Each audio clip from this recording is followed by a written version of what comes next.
Officials, union trade blame for deadly Mexico clash. Mexican authorities and protesters on Monday traded accusations of responsibility for weekend clashes that left 8 people dead and more than 100 wounded in the restive southern state of Oaxaca. Federal Police Chief Enrique Galindo, speaking on local radio Formula, said few teachers were involved in the violence and attributed it to other, unspecified, radical groups. However, the Radical Teachers Union involved in the protests denied that and alleged that police infiltrators were to blame. The clashes are the latest flashpoint in an ongoing battle for control of public education in Oaxaca, where the union is resisting government attempts to implement national education reforms passed under President Enrique Peña Nieto. Galindo said things initially went smoothly Sunday when officers moved to reopen the highway around 7 a.m. after it had been blocked by protesters. Traffic flow resumed for about 2 hours following dialogue between unarmed police and demonstrators from the National Coordinator of Education Workers, or CNTE. But later the crowd swelled to about 2,000 protesters, some of them armed with gasoline bombs and powerful fireworks, Galindo added. When police confirmed gunshots, he ordered armed police to move in. It was a radical change of scene, Galindo said. It was practically an ambush late Monday. Oaxaca State Prosecutor Joaquin Carrillo said in a news conference that 7 civilians died of bullet wounds, none of them teachers. One more person died of wounds he suffered while handling one of the powerful fireworks that protesters used against police.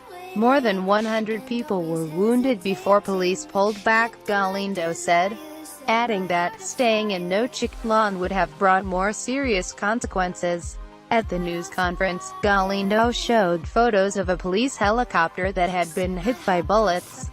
He said 3 federal police officers were still being held, apparently by townspeople or protesters, in Nochixtlan. The CNTE, in turn, said those killed were teachers and members of other social groups that support them, adding that 20 people were missing. The union denied the presence of radical groups, and said police had infiltrated their movement. It demanded that Oaxaca Gov. Gabinoque resign. This movement is not going to stop, said union member Juan Garcia. Several thousand teachers and activists marched in Oaxaca City, chanting, "Murderers." Galindo said he did not know if police had fired any of the fatal gunshots. Video filmed by the Associated Press showed at least one officer firing a gun several times, though it was unclear if he was a federal or state agent. About 100 to 150 protesters maintained the roadblock on Monday in Nochixtlan, where about a half-dozen burned vehicles littered the area and there were no police in sight. Q said the blockades had caused serious economic problems in the state, including food shortages. The federal attorney general's office said it would assist Oaxaca prosecutors in investigating how the shooting broke out. Galindo said officials would try to resume talks with the teachers. The protesters are demanding the federal government sit down to negotiate the educational reform. To date, teachers who have refused to take evaluation tests have been fired.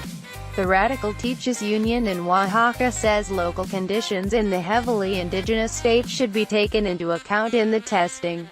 On Monday afternoon, Oaxaca City's graceful main plaza was hidden under a sea of tarps and small tents set up by protesters. Garbage sat in heaps around the perimeter, and the cafes that surround the square and would normally be packed with tourists were empty. Anarchist graffiti covered the facades of historic buildings on streets radiating out from the Zocalo. The tall glass windows of a bank a block from the square were all broken and the ATMs just inside the front door were vandalized and spray-painted with anarchist logos.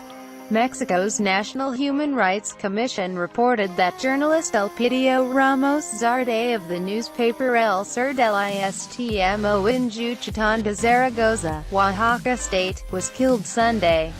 But it was not immediately clear if it was related to the protests.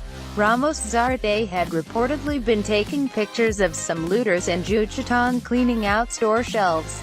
The Inter-American Press Association quoted the news manager of Ramos Zeret's paper as saying he had been threatened by masked men who demanded he not cover the protests and looting.